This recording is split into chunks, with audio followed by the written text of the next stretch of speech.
사장 교수 박주입니다. 오늘은 제가 시급하게 다뤄야 할 반일 불매 운동에 관한 영상입니다. 뉴스에서도 연신 일본과의 갈등 문제를 쏟아내고 있죠. 갈수록 국민들의 감정도 극에 달하고 있다고 생각합니다. 그런데 유튜브 우파에선 이구동성으로 반일 운동에 대해 회의감을 넘어선 혐오 감정들과 발언들이 쏟아지고 있습니다. 무슨 지식의 칼인가 하는 채널은 3부 연작으로 반일 운동을 폄하하고 일본 경제 보복 조치를 정당화하던데 일말의 사태를 보며 과연 그들이 보수가 맞는지 의심스럽습니다. 그래도 옳은 소리로 정부 비판할 땐 공감하고 애청했는데 이제는 무조건적인 국가 원수 부정, 정부 부정, 친일, 친미 프레임으로 가는 태도가 확고해졌고 문재인 정부가 망하는 걸 너무 원한 나머지 나라가 망하든 말든 국민이 분열되든 말든 민족성이 개판되든 말든 그저 오로지 문재인 타도에만 눈이 먼 광기 어린 집단으로 전락한 듯합니다.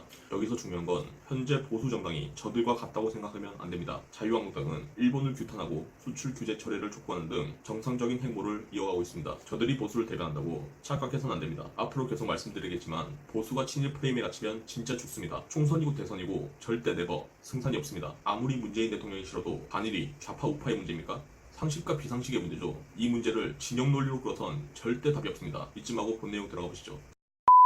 자, 이분은 청자에 대해서 뭐라고 부르나요? 7199라고 부르죠. 이 말 뜻은 발음이 비슷한 친일 극우를 빗댄 말입니다. 아이러니하게 본인은 우파를 자처하면서도 시청자를 극우라고 칭하죠. 먼저 질문 하나 해보죠. 친일과 극우가 합성이 될 수 있다고 생각합니까? 전 세계 어디를 보더라도 극우는 자신의 집단을 위해 타 집단을 광적으로 증오하고 혐오하는 집단이죠. 일본을 예를 들면 1923년 관동 대지진 때 아무 죄 없는 조선인을 죽창 들고 그 자리에서 다 죽여버리는 집단. 우리를 예를 들면 아무 죄 없는 일본인에게 폭력적인 행동을 하거나 일본차 또는 일본 물건에 불을 지르는 그런 사람이 극우입니다. 쉽게 말해 나라 생각하는 마음이 극단에 치우친 광적인 집단을 말합니다. 그런데 우리나라 극우가 어떻게 친일이 될 수 있을까요? 반일, 그것도 지독한 반일, 혐일 정도는 돼야 극우라고 할 법한데 말이죠. 친일이면서 극우다? 이건 사실 돌연변이 가까운데 요즘 유튜브에서 우파 스피커들 이구동성을 집중하면 그들이 친일 성향과 극우 성향을 모두 보이는 게 아닌지 한번 생각해봐야 하지 않을까요?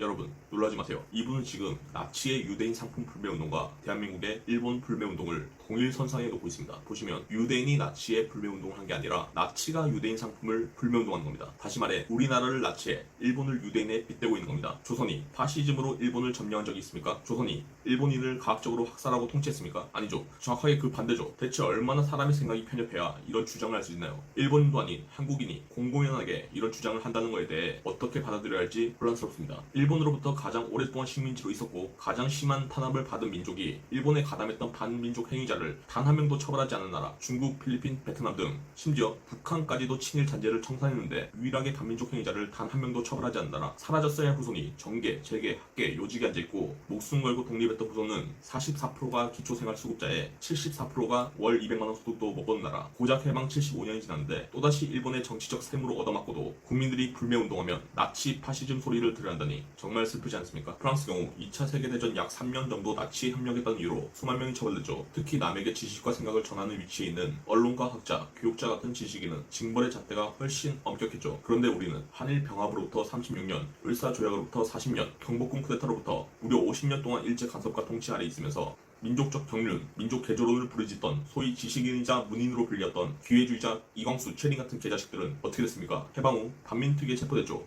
그리고 아무런 처벌도 안 받았죠. 그나마 이광수는 6.25 전쟁 때 납북당해서 아우지 탄광에서 죽었죠. 소위 낭앞에서 자신의 지식과 생각을 전달한 사람은 책임감을 갖고 말을 조심해야 합니다. 특히 사상과 이데올로기를 전하는 사람은 더욱 그렇습니다. 요즘 일본 불매운동하는 국민들이 나치랑 똑같답니다. 다르다고 주장하는 사람한테 똥을 싼답니다. 혹시 본인이 역사를 똥으로 배운 거 아닙니까? 어떻게 35년 이상을 제국주의 야욕과 공국주의 광기에 피해자로 있었던 조국을 나치에 빗대고 가해자인 일본을 유대인에 빗대는 겁니까? 2번, 일본 경제 보복의 본질이 뭡니까? 일본에서 수출한 원료가 북한으로 흘러들어와서 아니죠. 징용 배상 문제로 일본 심기를 건드려서 이것도 본질이 아닙니다. 한때 한반도를 지배하고 아시아를 호령했다고 자위하는 현 일본 집권 세력이 연일 터졌던 한반도 평화 무대에서 패싱당한 게 자존심 상한 거고 한반도 유사시에 현행 헌법상 아무런 개입도 못하는 불안감 그리고 완전한 군대로 다시금 아시아 군사 패권으로 서고 싶은 수장, 아베 꿈이자 야욕 이 세 가지를 종합하면 전쟁 가능한 개헌으로 귀결되는데 여기에 본질이 있고 여기에 숨은 목적이 있는 거죠. 이런 본질 속에 북한 원료 유입이라는 표면적 명분과 징용 배상 문제라는 숨은 명분이 끼어있는 거고, 여기에 3.1운동 100주년에 또 하나의 보루,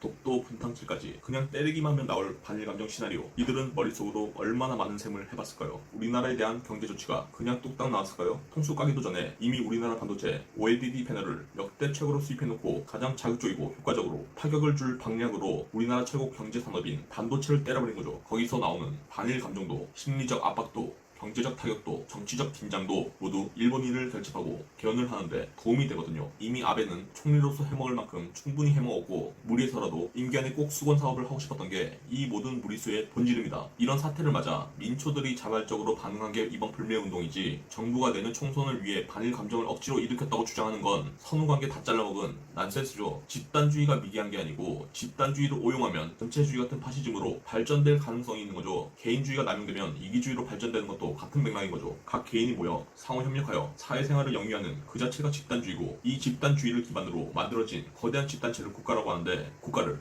부정하십니까? 무슨 개인주의는 훌륭하고 집단주의는 미개하다, 이딴 헛소리랍니까? 아까 일본차 부순 행동을 극우라고 했습니다. 일본에 가지하는 것과 일본 물건을 사지하는 것을 왜 자꾸 일본차 부순 행동과 동일선상에 놓습니까? 대한민국 국민 어느 누가 반일 불매 운동을 하면서 일본차 부시라고 했습니까? 머리에 문제 있습니까? 이상한 사진 하나 올려놓고 무슨 좌파 사이트 네티즌 같은 소리 하고 있네요. 좀 전에 불매 운동을 극우 파시즘이라고 막 열 올리더니 이번엔 또 좌파라네요. 오락가락 하시나요? 저런 식으로 일본을 혐오하는 게 극우죠. 그리고 저런 짤 딱 냄새가 나는데 혹시 일베에서 포온 거 아닙니까? 지금 반일 수준이 죄 없는 아이와 어른들을 용암불에 태워 죽이는 수준이라고 합니다. 기가 찹니다. 어떻게 피해자한테 저런 가해자 논리를 씌우는지, 저 짓은 과거 일본이 조선을 포함한 아시아에 했던 짓 아닙니까? 그리고 저 말은 당신이 불매운동한 사람들한테 할 말이 아닌 것 같습니다. 일본인을 대변해서 하는 말이라면 적어도 민간인을 고려하지 않고 본토에 핵을 두 방 먹인 미국한테 해야 할 말 아닙니까? 갑자기 뜬금없이 반미 얘기가 나옵니다. 진짜 웃긴 진영 논리 아닙니까? 다시 말하지만 이 사태는 정치와 무역 분리 원칙도 안 지키고 정치적 이유로 고의성을 갖고 우리 경제에 타격을 준 일본에 반발하여 일본의 이익이 되는 일본 여행 안 가고 일본 물건 안 사는 게 팩트인데, 뜬금없이 반미 얘기가 왜 나오고 또 뒤에 친중 얘기가 왜 따라붙습니까? 반이라면 반미고 친중입니까? 여기에 교조적 이분법 사고가 왜 따라붙습니까? 반이라면 친미하면 안 됩니까? 반이라면서 반중하면 안 돼요? 자발적으로 불매운동한데 누가 친미, 반미, 친중, 반중을 따지면서 합니까? 본인은 온갖 다 깨어있는 척 위선적인 모습입니다. 또 무슨 한민족의 민족주의 우리 민족끼리라는 표현을 들먹이면서 이번엔 북괴까지 끌어들입니다. 이번 반일운동에 북괴가 상관이 있나요? 굳이 연관시키면 일본을 거들떠도 보지 않는 김정은의 일본 패싱 정도가 아베 열등감을 증폭시킨 정도겠죠. 물타기도 적당히 해야지 불매운동에 친북 프레임까지 씌웁니까? 반이라면서 미국 친화해야지요. 중국 교류해야지요. 북한 경계해야지요. 반이라면 무조건 반미, 친북, 친중 프레임을 갖다 붙이는데, 그런 허접한 선동으로 오히려 보수 이미지만 반감 사는 거 아니겠습니까? 우리나라 역사를 미개하다고 했습니까? 당신이 그런 식으로 재단할 자격이 있습니까?